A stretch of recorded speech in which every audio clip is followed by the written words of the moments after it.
بسم اللہ الرحمن الرحیم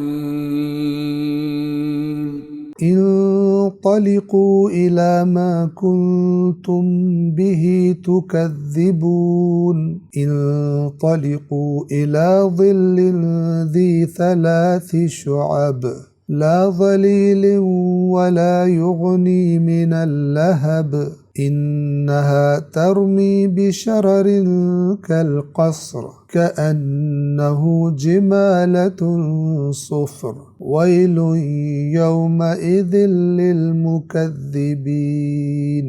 چلو اس کی طرف جس کو جھٹلایا کرتے تھے، چلو اس 3 شاخوں والے سائے کی طرف، نہ اس کی چھاؤں میں ٹھنڈک ہوگی اور نہ آگ کے شعلوں سے بچائے گا، بلا شک وہ محلوں جیسے شعلے اگلے گا، گویا وہ زرد اونٹ ہوں۔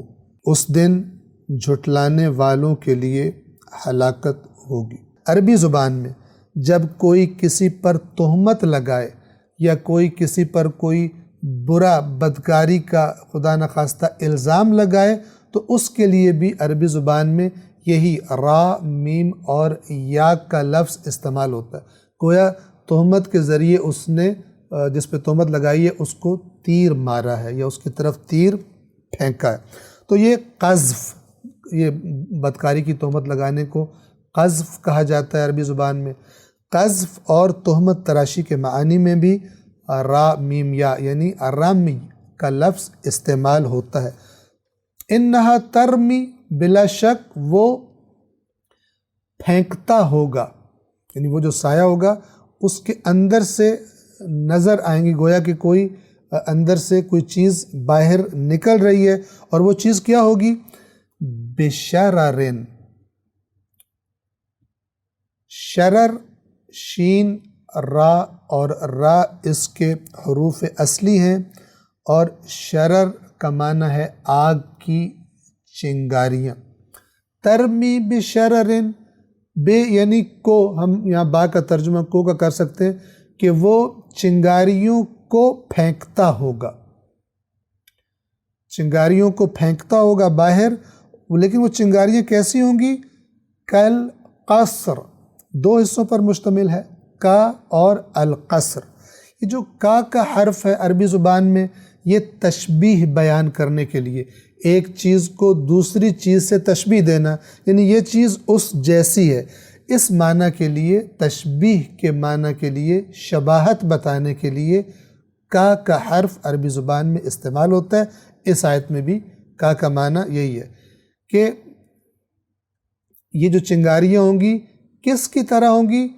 کل قصر، قصر کے حروف اصلی ہیں قاف، صاد اور را، اور قصر عربی زبان میں کہتے ہیں محل کو، جس کو ہم عام طور پہ اردو میں محل کہتے ہیں۔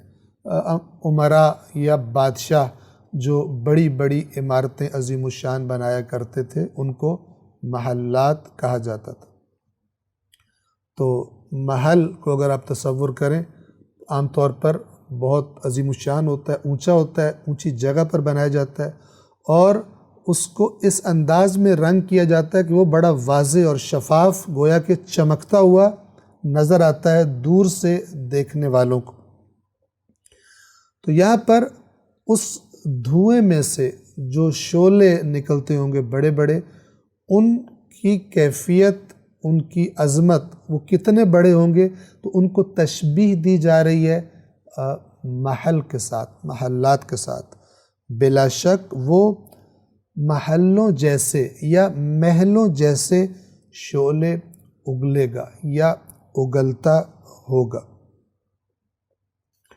اس آگ کے بلند شعلے دور سے یوں دکھائی دیتے ہوں گے جیسے گویا اونچے اونچے محلات ہوں۔ آیت نمبر 33 میں ایک اور چیز کے ساتھ ان شعلوں کے رنگ کو تشبیہ دی جا رہی ہے۔ ان شعلوں کا رنگ کیسا ہوگا؟